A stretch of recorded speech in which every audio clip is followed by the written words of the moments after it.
A paz do Senhor Jesus, irmãos, amém? Graças a Deus por essa rica e poderosa oportunidade, porque Deus é bom, maravilhoso, majestoso, imbatível, tremendo, ainda em cima do mar.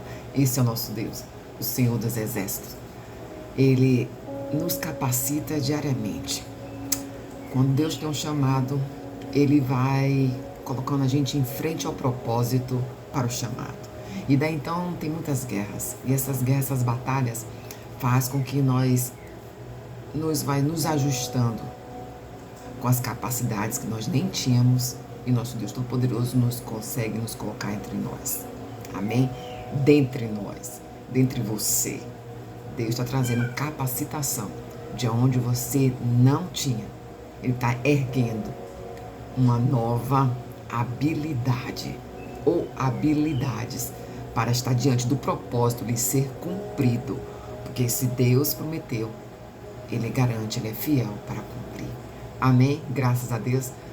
Já deu seu gostei, um coraçãozinho para Cristo Jesus. Nossas almas quando anseia por água. E essa água é que nem as costas quando está com as pernas ressequidas de dias sem beber água. E começa a arder essa pele. Assim quando a presença de Jesus é na sua vida e muitas das vezes você está um pouco desligada e a sua alma fica incessante pedindo mais água, porque senão ela se quebra, se racha essa pele como as costas. Aleluias. Assim somos nós que estamos sedentos de Jesus. Não conseguimos mais caminhar sem Ele. Uma vez Ele adentrou na sua nau, na sua embarcação, você não fica mais sem a presença daquele que te dá água todo dia. Eita Deus. Obrigada, Espírito Santo do Senhor, porque não mais há como você fugir. A sua casa está erguida por causa da mão forte de Deus. A sua casa está erguida, ela está de pé, porque o Senhor nosso Deus colocou sobre a sua casa anjos da parte dele, dando ordens para ficar aí. E essa família ser reestruturada. E este homem que está ao seu lado, o varão da casa, que você deixou como afastado com sua visão humana, natural. Deus disse que a visão natural não é a mesma que anda no espiritual, e colocar sobre ela na casa em direção daquele que chamou para ser o sacerdote da casa. Que sacerdote é esse? Ele está comandando a sua família, porque é dele que vem, aleluias, a força para está à frente de você, mulher. Então não é com seus olhos nem com suas mãos. Coloca erguida do céu. A graça do Eterno diz: vem pra cá. E coloca sobre o seu lastro, que é o lastro, o firmamento da sua casa. Aquele. Porque Satanás quer que você fique sozinha com a sua direção, com a sua de identidade de mulher que se coloca que não precisa de nenhum homem, mas precisa daquele que você colocou para fora, aleluias, que está aguardando o seu jeito de governar. E aí você não entende que a governança vem daquele que o Senhor chamou por um cabeça, aleluias, amém? E não como cauda. E Deus está falando contigo, glória a Deus. É algo que Deus está realizando na sua casa, e para quebrar maldição hereditária, aonde as mulheres ficam todas empoderadas, dizendo que não necessita daquele que pode ter uma mão e um braço forte para que vai estar na casa. Amém? Vamos para as espadas, que elas estão fumegando. Ela é quente, a chapa esquentou.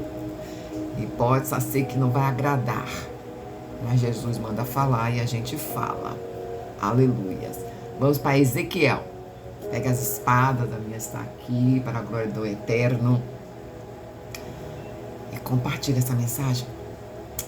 Faça o id do Senhor Jesus. E pós Ele caminhe, porque grandes coisas Ele derrama. Não só sua sede, que Ele vai derramar sobre a água que nunca vai passar você ter mais sede. Aleluias. Mas vai colocar a ordem na casa. E cai por terra a maldição hereditária que você fica sozinha. Aleluias. Você e a mulher que tem uma família que foi um dia iniciada para a glória do Eterno. Amém? Graças a Deus. 19 de Ezequiel, a partir do 1º. Levante um lamento pelos príncipes de Israel e diga: A leoa foi sua mãe entre os leões, e ele se deitava entre os leãozinhos, e criava seus filhotes, e um dos seus filhotes tornou-se um leão forte. E ele aprendeu a despedaçar a presa e devorou homens.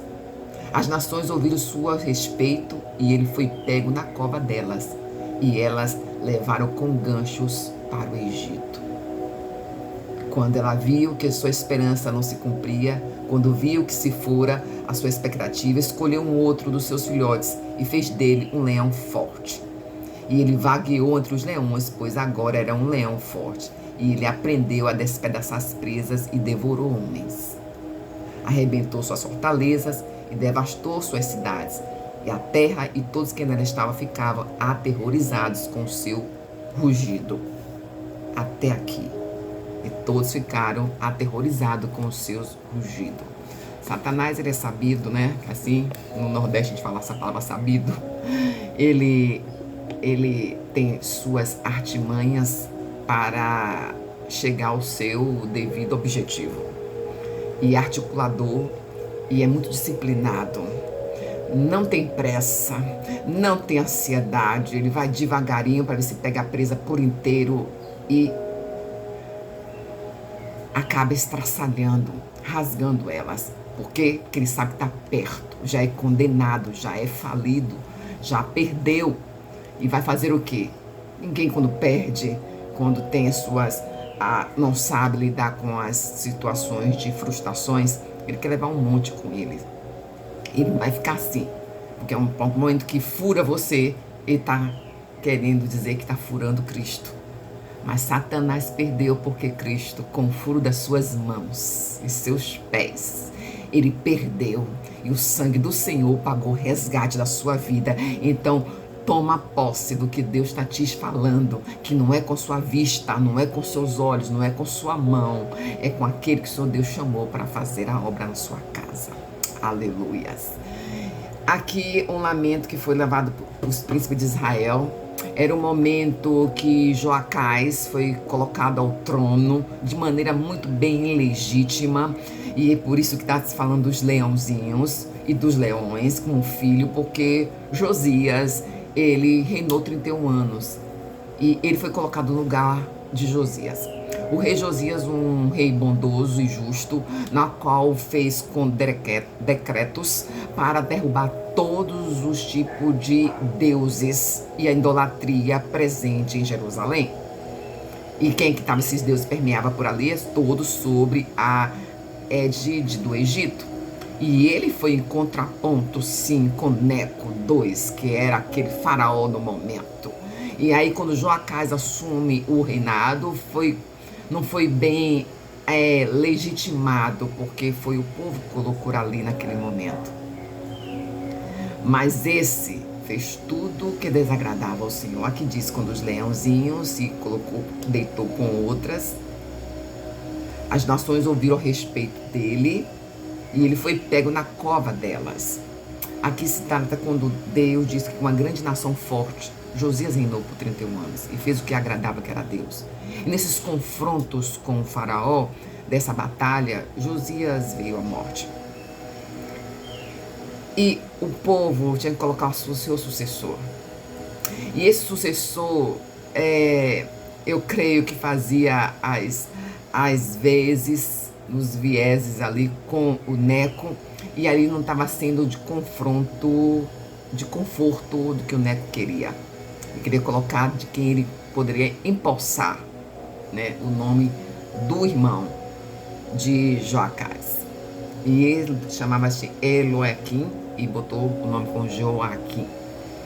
Irmãos, aqui tem algo muito forte. Esse lamento pelos príncipes de Israel, que são os governantes que estavam no reinado, Deus é fiel para cumprir todas as coisas. Esse Joacás, ele foi levado, ele não ficou nem 3 meses. Deus disse que nada em ilegalidade permanece por muito tempo. E por isso que Deus chama a atenção para que o povo dele ande dentro da justiça, para não ser pego de surpresa. E Deus dá um tempo, quando uma necessidade é muito grande, você está atravessando situações, você faz com que algumas taxas, alguns tributos, E está dizendo aqui que Neco 2, ele fez grandes cobranças de tributos após Joaquim assumir, que foi o nome que ele trocou. Aleluias, da herança de Josias. Eita Deus. E ele cobrou pesados tributos, porque ali estava atuando um grande militar que estava em busca de expansão de territórios. E essa expansão de territórios, a gente precisa de subsídios, né? E vai tirar de quem? Nossos dias está igual? Bem igual. Nossos dias. Fiel total. Tem que sair de um lugar para poder patrocinar aquele governo. Aleluias. E aqui, estes governos eram da região das nações vizinhas, conforme aqui está dizendo que viria aquela como rede lançada e ia pegar todos. Deus é fiel. Ele não deixa o seu povo enganado, nem deixa o seu povo sofrendo, e nem quer seu povo misturado com corrupção. Mas aqui diz de que expansão territorial. E os demônios agem em expansão territorial. Lembra quando foi iniciado a oração? Ele de bobo não tem nada e não tem pressa, é aos pouquinhos, para que você não perceba que você está caindo na rede. Aleluia. Havia um controle de todos os detalhes para que esse faraó viesse aos domínios, às portas aqui do exílio. Foi o primeiro rei aqui, nesse caso Joacás, a morrer no exílio. E ele, exilado, e ele, aquele que estava no comando por expansão territorial, não ia ficar de braços cruzados se ele tinha um projeto. Satanás, projeto ele não tem, mas ele tem planos para levar com ele um monte. Mas ele não faz isso vindo com um garfão na mão e nem com a cintura de short vermelho. Não que, né? Quem é que vai atrás de alguém com um garfo na mão, um chifre na cabeça? Ninguém vai. Vai atrás de quê? De um bom prato maravilhoso, né? De você ficar ali tentado, ele chamar, olha, vai ter um grande evento aqui bem no, né? Pra poder você ver, não tem nada demais não. E vai ficar tentado para te colocar argola em você, presa na sua cabeça, no seu nariz, por coisas bacanas. Vai ser como? Continuar seguindo pessoas que falam de autoajuda? É alto, vem do alto mesmo, de Deus. E ajuda diz que sai de você. A força vem do Senhor, porque se a força saísse deste, Joacás ficaria no poder. Não passou de 3 meses. Deus está dizendo, eu te dei um tempo de fazer as coisas tudo dentro da normalidade, para que você se erguesse, para que você tivesse condições de sustentar essa situação. Mas está na hora de você acertar, colocar tudo direitinho, porque Deus dá tempo de a gente acertar as coisas. Aleluias. Esse é o nosso Deus, Senhor dos exércitos, Rei do universo. Ele faz muito mais só para ajudar eu e você. Amém? Ficamos por aqui, porque aqui diz que ele foi pego à cova. As nações que circuncidava eram as nações que circuncidava Jerusalém. Então vieram os combatentes assírios, né? Moabitas, toda a região ali de Canaã, para cercar a nação. E Deus usa até os maus para cumprir a justiça dele. Ele usou o próprio dos maus para levar Joacás e depois trazer no trono um outro até da escolha dele, para que se cumpram os desejos dos desígnios do Senhor. Porque aqui estamos diante do profeta Ezequiel, falando das profecias se cumprindo ali dentro do exílio, na qual vinha outra leoa, um leão maior, que ia tomar aquele território que seria a Babilônia. Deus nos fala que a gente temos que oração. Demônios são territoriais. Diria que passavam WhatsApp um para o outro, porque não pode, não é onisciente, onipresente. Precisa de se reunir para enviar os seus outros que estão em outro local, em outra região. E aí que muitas das vezes você tem ataques espirituais no sonho, porque Deus traz a visão do que está acontecendo, para que o mundo natural venha a se realizar o que o espiritual já aconteceu. E aí a gente vem com misericórdia e pede ao Senhor, filho Davi, tem misericórdia. Aleluias. Deus hoje pede para que você atue em oração e peça ao filho de Davi, que é a linhagem davídica de reinos do Senhor, de onde ele veio, aleluia, da tribo de Judá, é o único leão que pode ungir na sua casa. Esse aqui diz que deu um ungido grande para pegar todo o povo de Deus, mas hoje Deus diz: eu expulso pelo nome de Jesus Cristo. Você tem autoridade a dizer: sai todo tipo de falange de demônios que quer cercar esse território onde você se encontra. E vai batendo retirada, porque Jesus chegou primeiro, Ele está na sua nau. Amém? A graça do Eterno seja para contigo neste dia de hoje, e que Deus maravilhoso, poderoso, está dizendo uma ordem hoje para mim e para você. Oração. Crendo que o Senhor fará, porque nada cai de uma folhinha, de uma árvore, se não for o Senhor Jesus que enviou. Amém? Essa pétala se cair, essa folhagem se esparramar sobre o chão. E Jesus disse: com a mão dele forte é que ele faz. O sangue dele foi remido por você. A paz do Senhor Jesus Cristo, graças a Deus por essa rica e poderosa oportunidade.